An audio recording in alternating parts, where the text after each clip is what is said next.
And we are off. We are microcast. They try to open up a little bit of a gap here.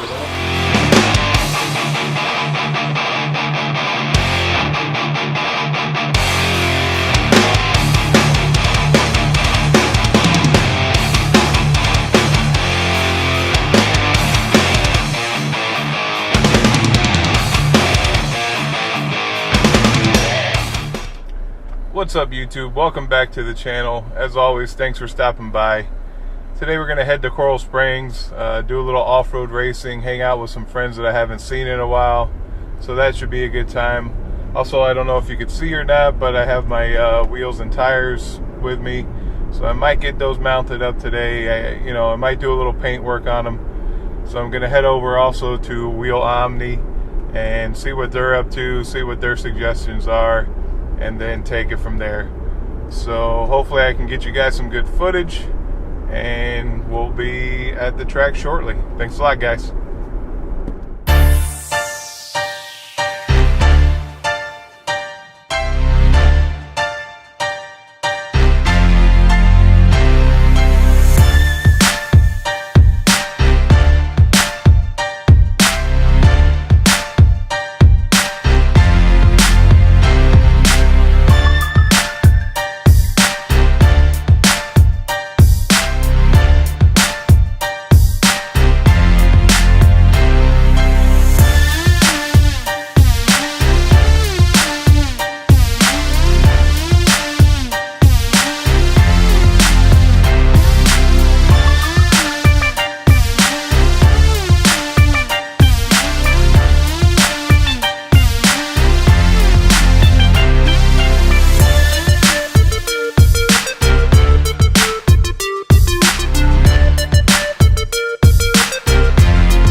Alright guys, we're here with Jason Rona at Super Cup Round 4, Coral Springs, Florida. We're going to do 10 questions with him.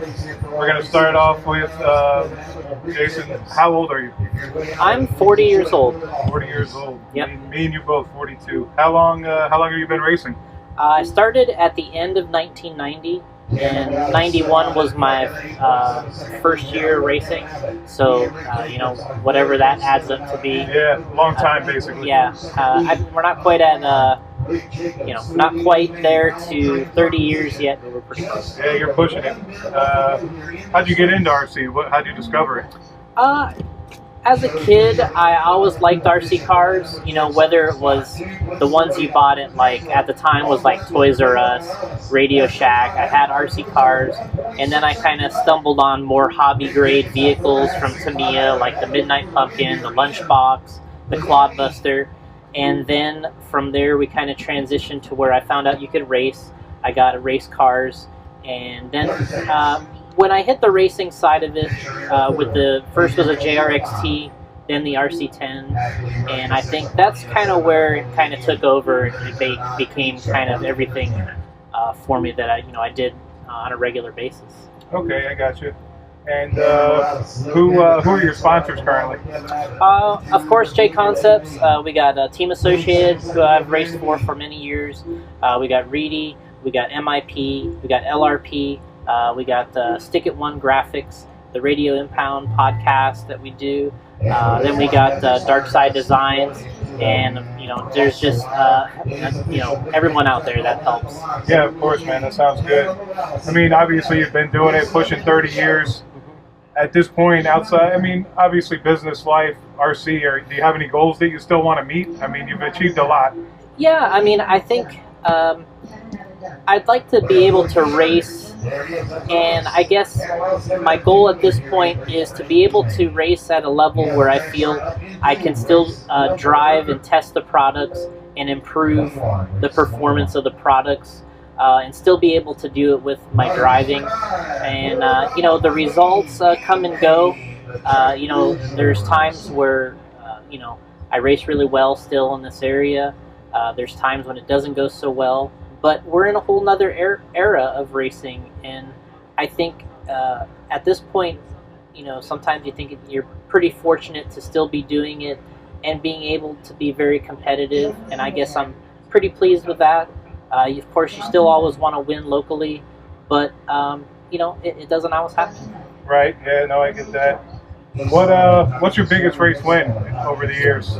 There's been a lot of regional events for me. The Super Cup's been good to me over the years. When we started this series in 2008, I think at this point I've won like 15 or 17 of the series championships in the Super Cup.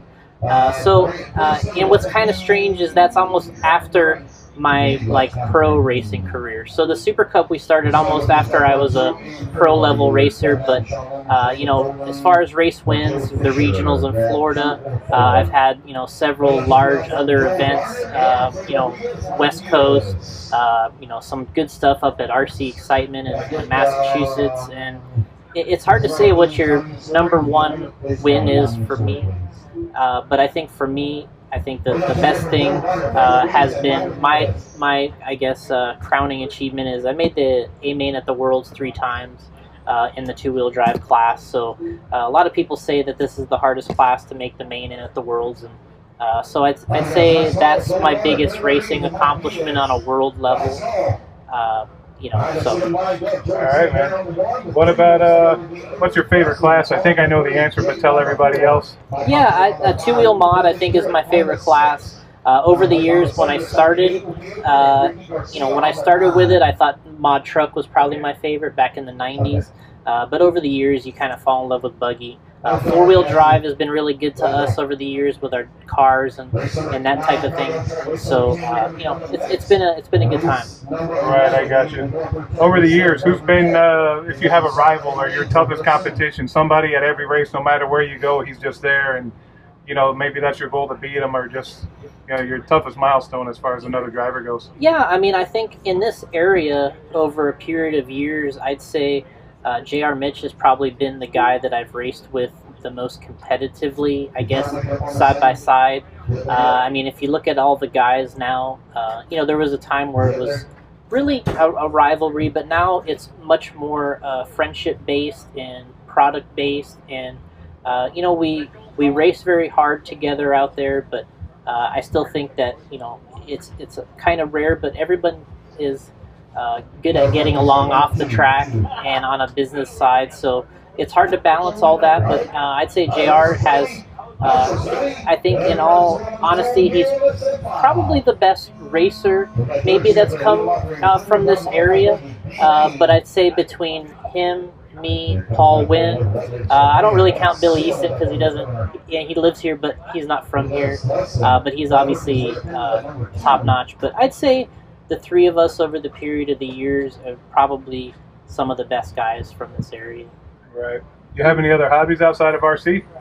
Honestly, not really. Yeah. I watch a little bit of basketball, and this keeps me pretty busy with the racing, the company, everything else out there, and we're just it's still something that you like, and it's still a hobby in a sense. I mean, before this race, I was working on my stuff, and it's like, man, it takes a long time to do this, and something that when you were younger, that it was not a big deal. You busted out the work, but now it's a lot tougher.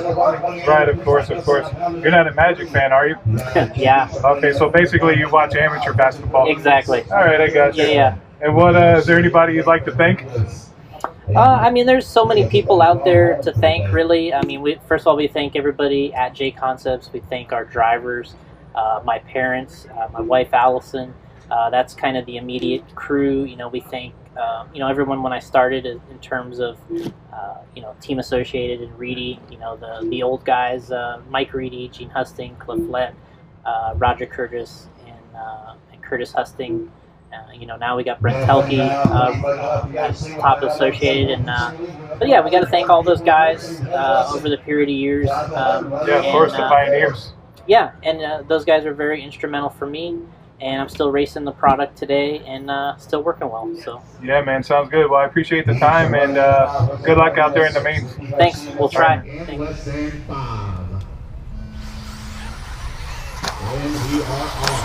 We are at the top. They try to open up, running 1.6 seconds back. These guys are running some incredible speed, so there's a little bit of a gap on the track. Oh man, into the pipe there for Leon McIntosh. Now through the triple they go. He's trying to paddle his way back forward. So looks like the pipe roll upside down. So he's going to get the race lead now to Damon Corkwitz. Leon McIntosh now down to the number 2 spot. Landon Lewis running into 3. Well, I see another one rolling upside down. Front speed. There might have been lap travel down the front straight away they come. Now start finish. What's up, guys? I just left the track. Had a good time out there. It was very hot, actually, a lot of sun, so that was nice. And I was able to sit and talk with some friends, like I said, that I haven't seen in a couple years, and just catch up on life. So that's always nice. Also, I did a 10-question interview with the owner and founder, Jason Rona of J Concepts. So I hope you guys enjoy that. I got a little bit of footage, I'll be honest. I was kind of lazy. More or less, I was just kind of talking to friends.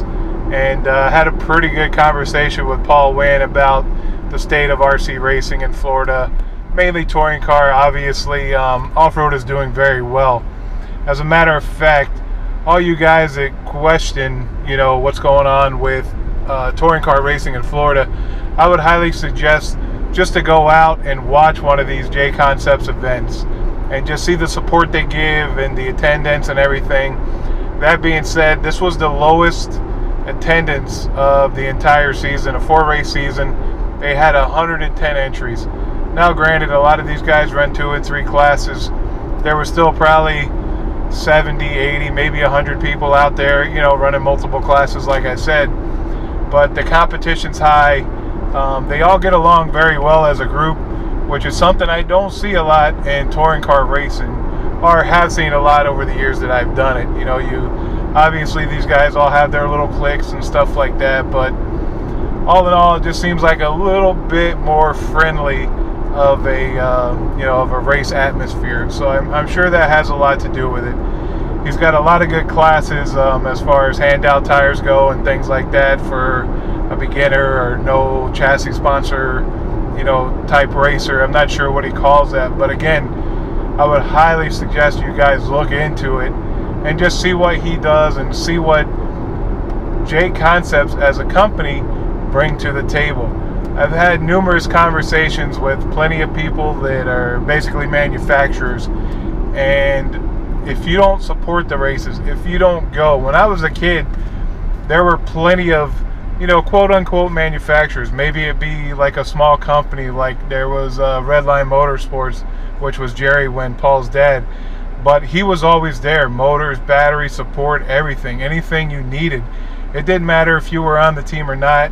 As a kid, I remember bringing my stuff to him and him helping me with it, you know. And I'm not saying that doesn't go on and on-road, but not at this kind of a level, like at a state level or club level or things like that.